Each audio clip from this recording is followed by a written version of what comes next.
Press of The Risen Tree by Bernadette Gallagher. Bernadette Gallagher was born in Donegal and now lives in County Cork. Her poems have been published in various journals and anthologies. She has received awards from the Arts Council of Ireland and County Council. As well as writing poetry, she has collaborated with painters, composers and musicians. This is her debut collection of poems and it will be officially launched by poet Orla Fay. To start proceedings, please welcome the poetry editor of Revival Press, Tommy Collins.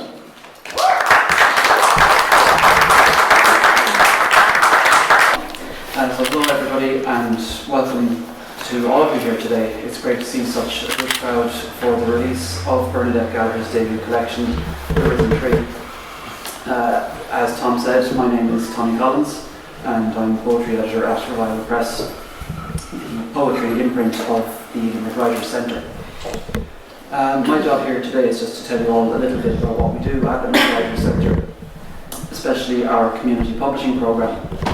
The Risen Tree is our 169th publication since we started this journey back in 2009. We've been working hard to make a mark in the world of literature all around Limerick City and County and beyond, bringing book ideas and writing to people of all ages, locally and across the country. We are all about celebrating literature. We love reading, we're passionate about writing, and we truly believe in the power of words to change lives and communities. Whether it's a poem, a novel, a memoir, a short story, or even a song, we think every creative piece is valuable and deserves to be shared and remembered through publication and performance. We've adopted the words of John Millington Synge as our mantra and motto, that poetry must have its roots in the clay and soil of our communities. Our goal is to make literature more accessible and exciting, to celebrate the wisdom and lived experience of real people in Ireland today. We want to surprise you with how we bring poetry and prose into your everyday life. As Seamus Heaney said, to catch the heart off guard and blow it open. We believe that art and literature are for everyone. If you're new to writing, don't worry. It's a skill you can learn, and as you do, your inner artist will start to shine through. We also remember what Frank Laporte used to say, keep scribbling, something will happen. We believe that the act of writing is what really makes one a writer. It's like a ritual, and rituals are the heart of art. In our programme, we focus on creating high-quality, short-run titles that everyone can enjoy. We encourage all writers, whether you're pursuing a serious career or writing for fun, seeking healing or striving for personal growth. Over the years, we've produced a wide range of works from poetry to history, memoirs, novels, short stories, and a variety of prose. Books, even with their old technology, are still a powerful way to connect people and communities. As Samuel Beckett aptly put it, words are all we have. Personally, I'm really proud that Revival Press are publishing Bernadette Gallagher's debut collection, The Risen Tree. It's the first project that I've been involved in from start to finish as editor, and it's been a fantastic journey, and I've learned a lot from working with Bernadette along the way.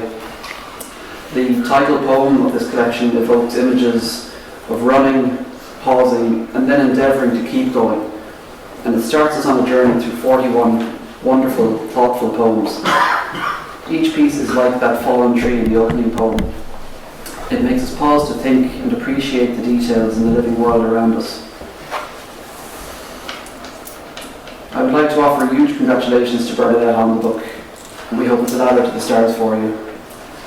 It's fantastic to see so many of you here today to support the launch, and we remind you that buying Bernadette's book supports her and other local writers too.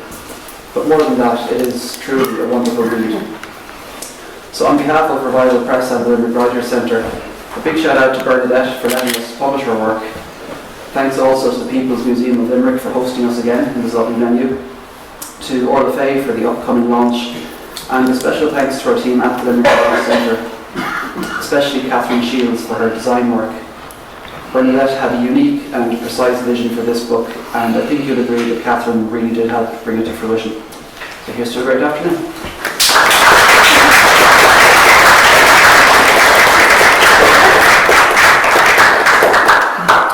you very much, Tommy.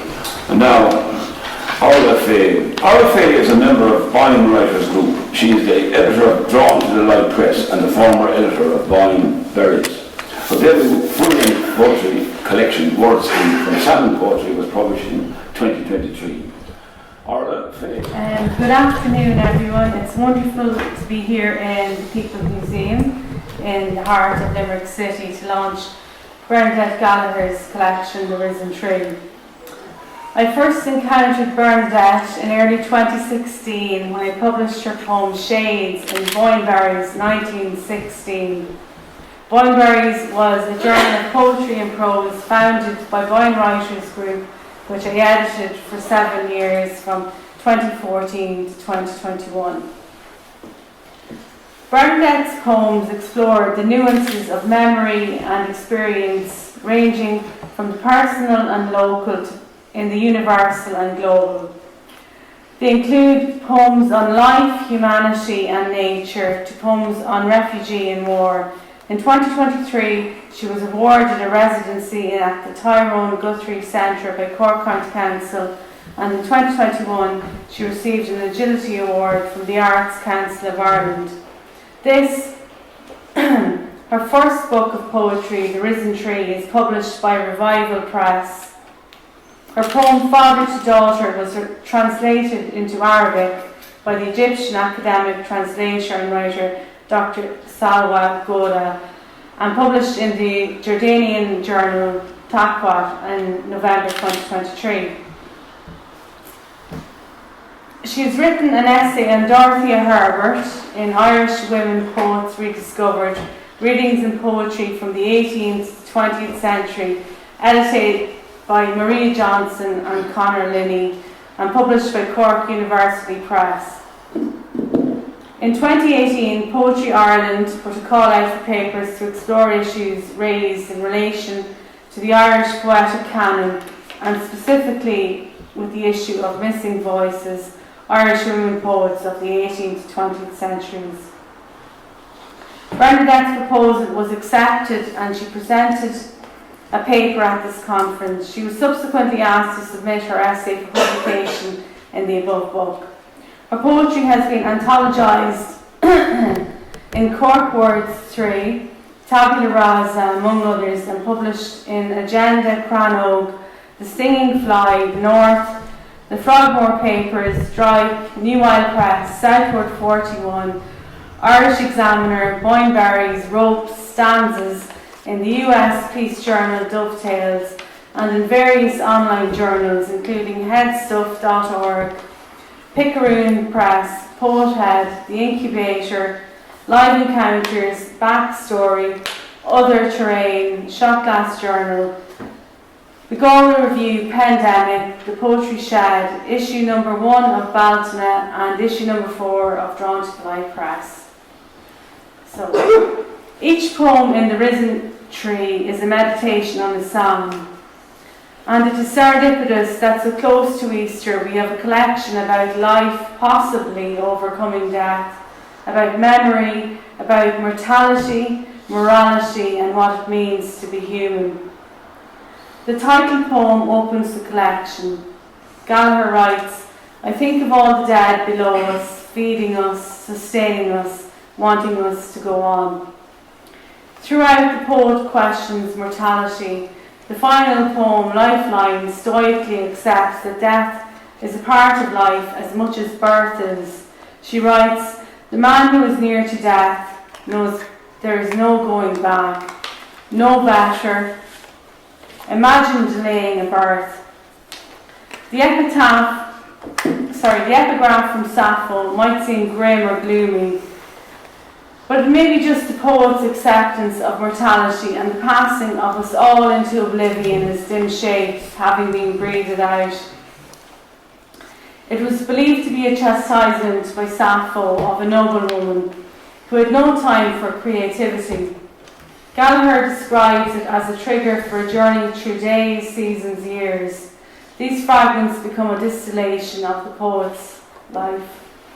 If you were to take her at her word, then we must examine the book as a series of fragments. Each piece in the collection is followed by a blank page, and the space forces us to read even more carefully and appreciate the poignancy of the voice. The land and nature are incredibly important in The Risen Tree. The cover image, Antigone, a bronze sculpture by Michael Warren, is a solid, earthed and upstanding piece. Bernadette Gallagher finds great solace in nature.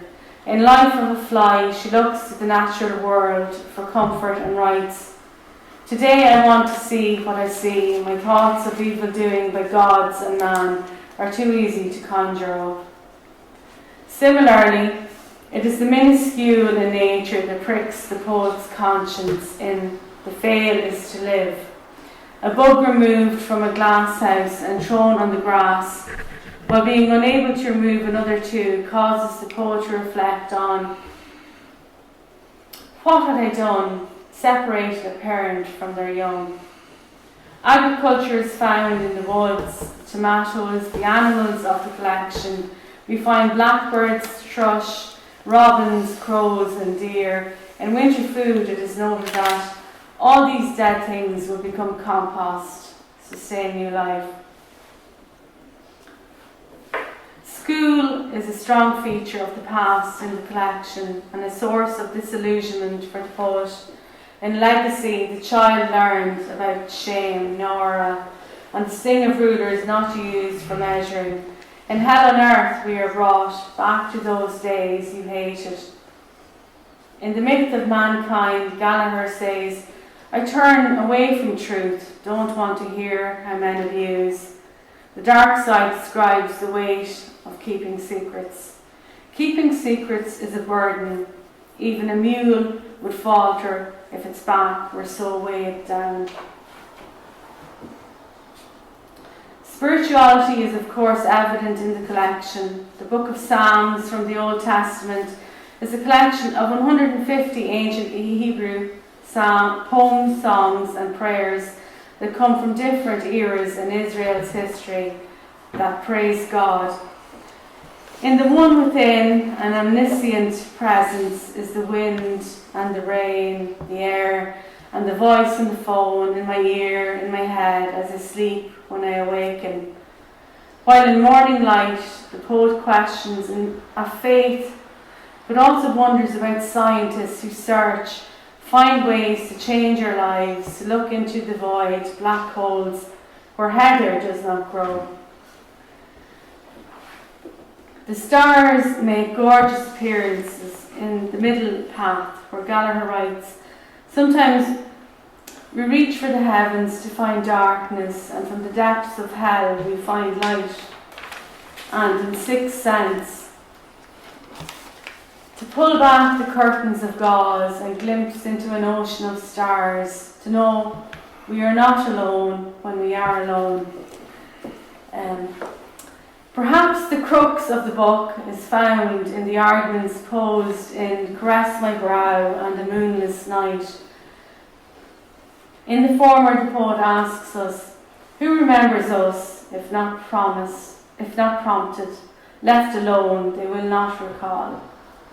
While the latter calls to the ancestors and the Psalms themselves, which have survived through being written down. Words on the page are spoken or sung. The question is, can art overcome the transience of life? I am not entirely sure what Gallagher herself thinks. You will have to ask her or draw your own conclusions from the collection. What is certain is that we are all here in the human condition. In today's lesson, we are wisely told to forgive. This is a finely thought out and executed collection. Each piece contains a weight of contemplation and, like a bell ringing, leaves its vibration with waves that spread out in the reader's mind. The Risen Tree is a collection of great depth and ambition. It has certainly left an impact on me and caused me to reflect and question. I have thoroughly enjoyed the direction in which the book has taken me.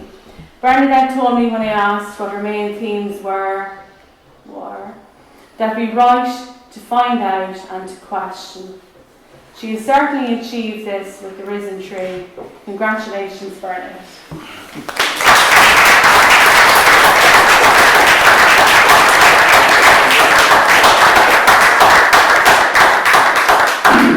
Thank you very much, Orla. That sets the tone for what we're all looking forward to. And now, without further ado, ladies and gentlemen, the author of The Risen Tree, Bernadette Gallagher. Thank you, Orla. Orla handed me her reading today, so I didn't have a chance to read it, but I purposely didn't want to read it anyway, so in advance, so it was as fresh to me as it was to you. Thank you very much for those insights into the work. Thanks to Revival Press, Dominic and Tom for their professionalism, support and kindness, and to Marianne for looking after the sales for Revival Press, to Tom Muldowney for his ever interesting MC role. That's an extra fiver on my feet. And the photographer and the musician, absolutely beautiful. Thank you very much. Thanks to you, the audience, for coming to support me on the launch of The Risen Tree. The Fáilte Roimh go leor, Salam Alaikum. You're all very welcome here on this Palm Sunday. I have a few other acknowledgements that I will do after my reading. I will talk a little about myself before each of the poems, and if you wouldn't mind holding any appreciation until the end, please. To paraphrase the American writer Ursula Le Guin, everything spoken is shaped by the person who hears it. The poems in this first collection are a conversation with myself. I take a line from a psalm with no purpose or end in mind. Moya Cannon says that the naming of things is the bedrock of poetry. November plants. You are my son. Today I have become your father. Psalm 2:7. Our car is packed with tomatoes off the vine, lettuce, spinach, kale, and February orchid. It's not what it seems. This orchid is not an orchid, although it has the name. It's brassica. We all have our names, but that is all they are.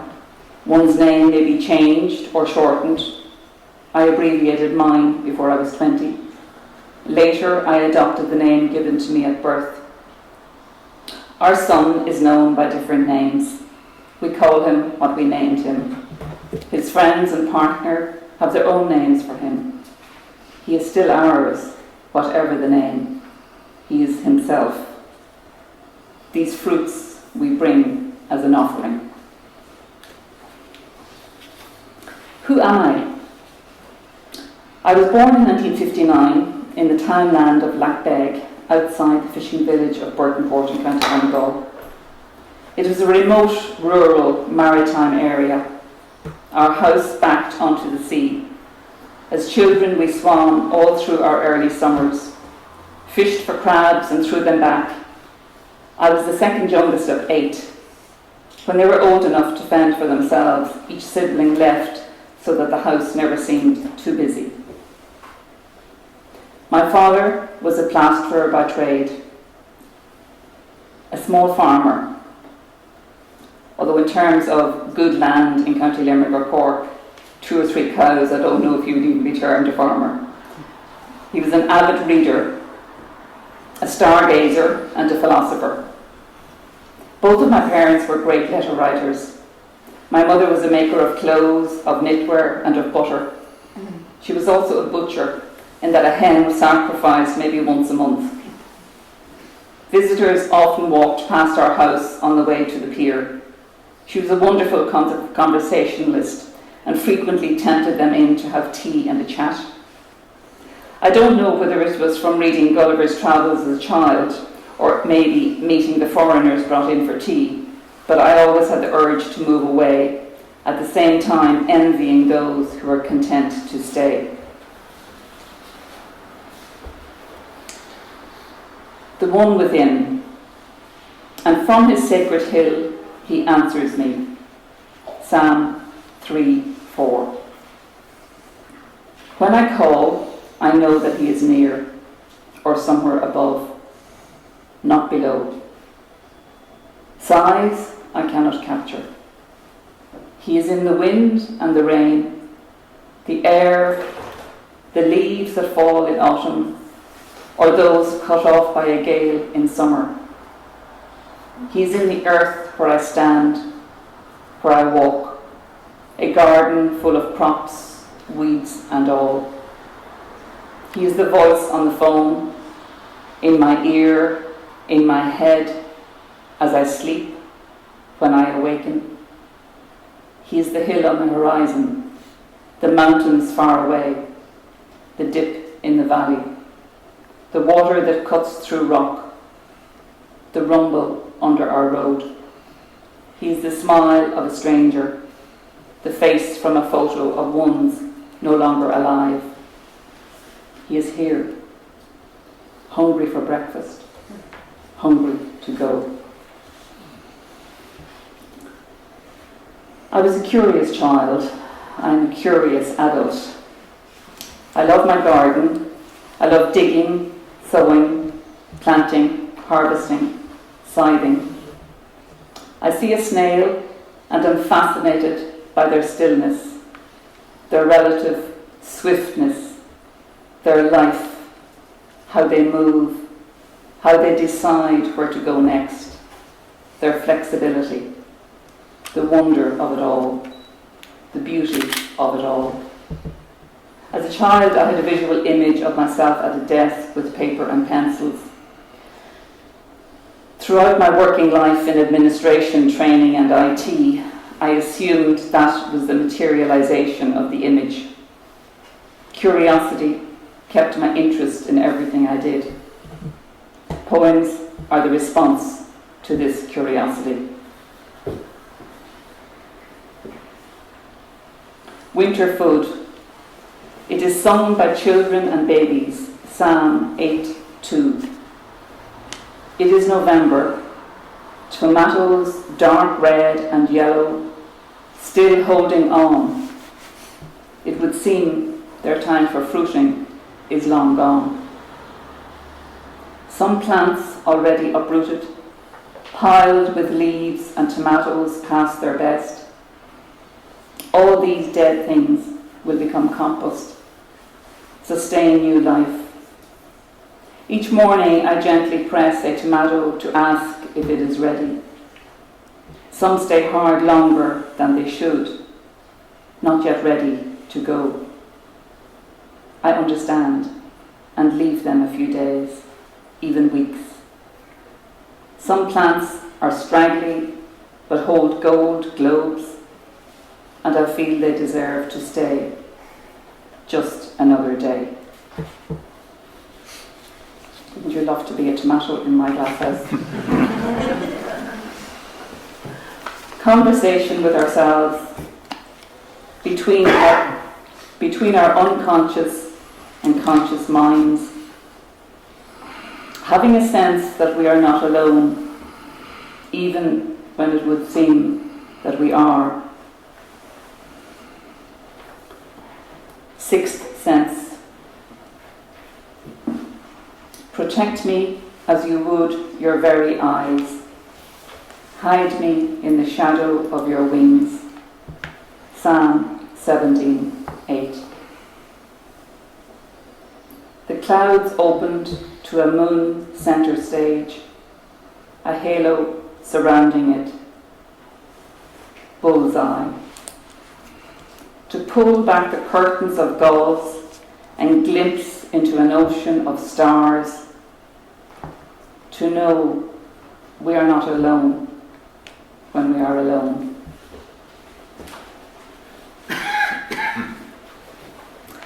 I love the randomness of life. Standing on a street in Paris and a Parisienne coming up to talk with us when so many friends tell us that the people of Paris are rude. At age 22, I was working in Dublin, flicking through the newspaper, before computers, before internet, before mobile phones, looking for my next adventure, a job that would bring me somewhere foreign, preferably outside of Europe. I don't remember if the ad was small or large, but before the end of the year, I had moved to Baghdad, Iraq.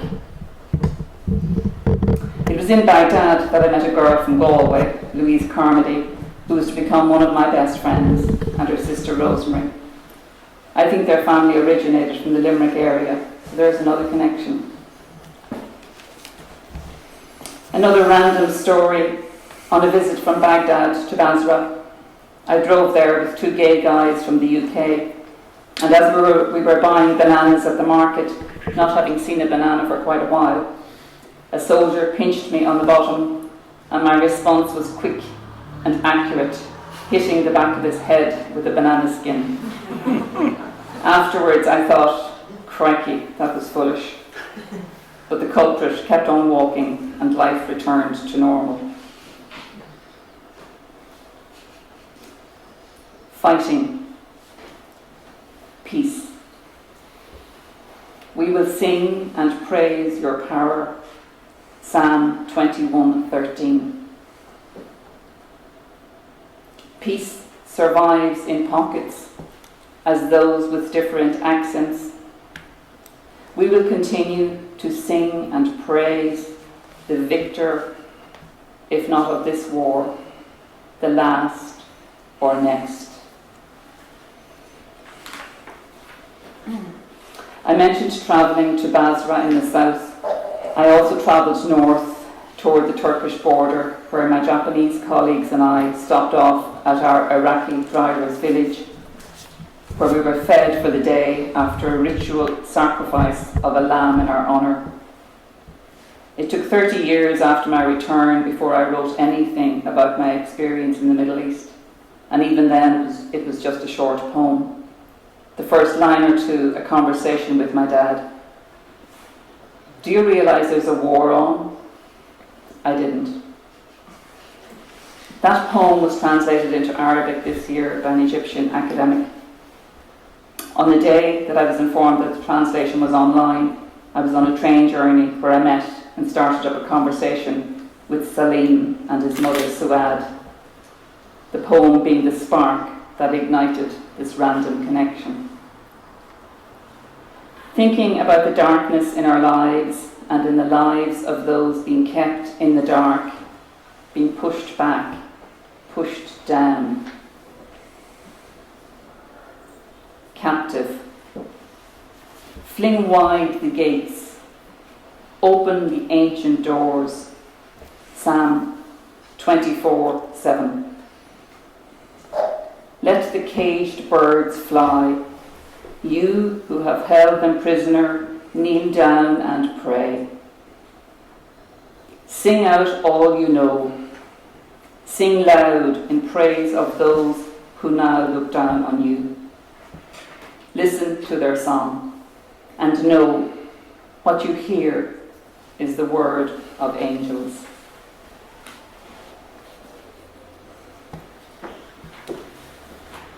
We're nearly there. Another random event. In 2018, I travelled to India and I was invited to give a solo poetry reading at the Sahita Academy in New Delhi. While in India, I visited the ancient city of Varanasi, also called Benares. This is a hot, crowded city. Cows are sacred all over India, and in this city, a lone cow takes up two sides of a narrow street. Hindus come from all over to die here by the Ganges, the Ganga. Bodies wrapped in white cotton. Funeral cremations burn along the ghats, sloped, stepped from the city down to the river. Hindu priests perform a vibrant visual and musical ritual to celebrate the rising and setting sun. Benares. We put our hope in you. Psalm 33:22. On the level slopes of the ghats, white sheets spread out. to dry.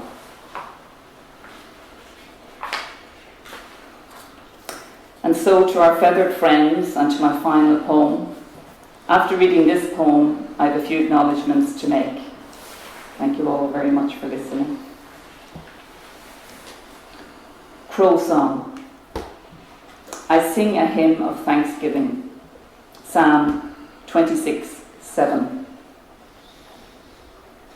I haven't yet learned how to sing the song of the crow. Each time I start, I miss hitting the right note. I am too low or too high.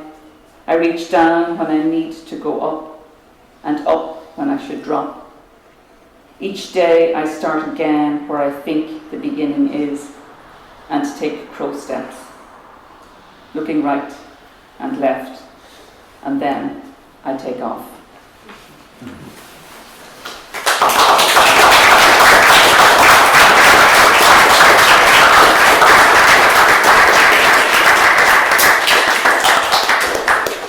Thank you very much.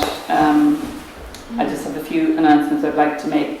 Again, thanks to Orla for coming down all the way from Meath and for writing up your speech. Thank you for that.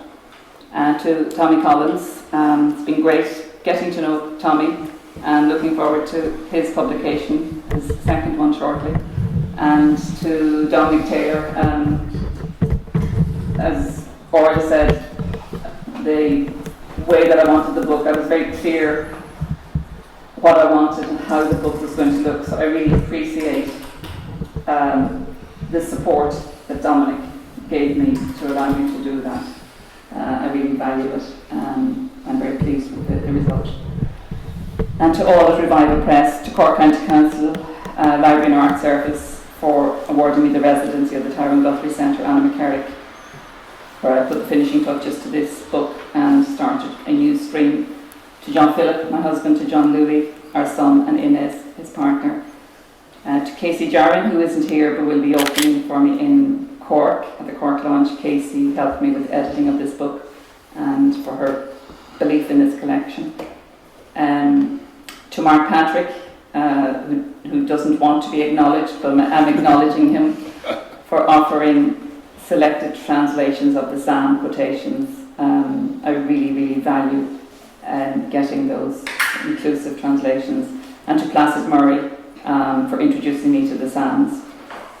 Placid, I've given him a year off his life. I have it in the book as 1919. He was actually born 1918, so he died in 2022 at 104. Thank you to Alvy Carragher, Jane Clark and Siobhan Henley for reading this work and for their encouragement and support. And a special thanks to Michael Warren for permission to use an image of Antigone, his sculpture in bronze, for the front of the book. This sculpture has been in our house for about 30 years, and it just became part of me, really. The work was already finished, and I just felt it was like as if the sculpture itself was talking to me. And I just said to John one day, I'd really love to have that in the front cover.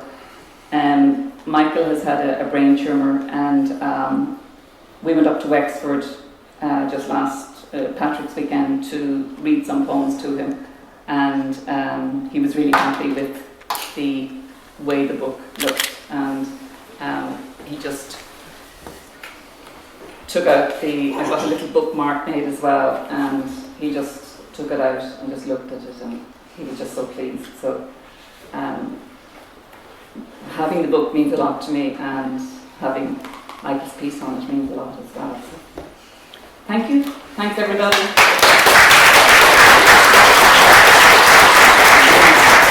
I'd like to thank Ken McAsee, who has been supplying the musical background.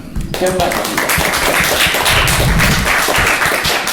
Now, some of the long-suffering members of this audience will realise, many, many years, going back to the megalithic days in Balmachura and in Sheehan Investments, you will realise now I have a special announcement to make.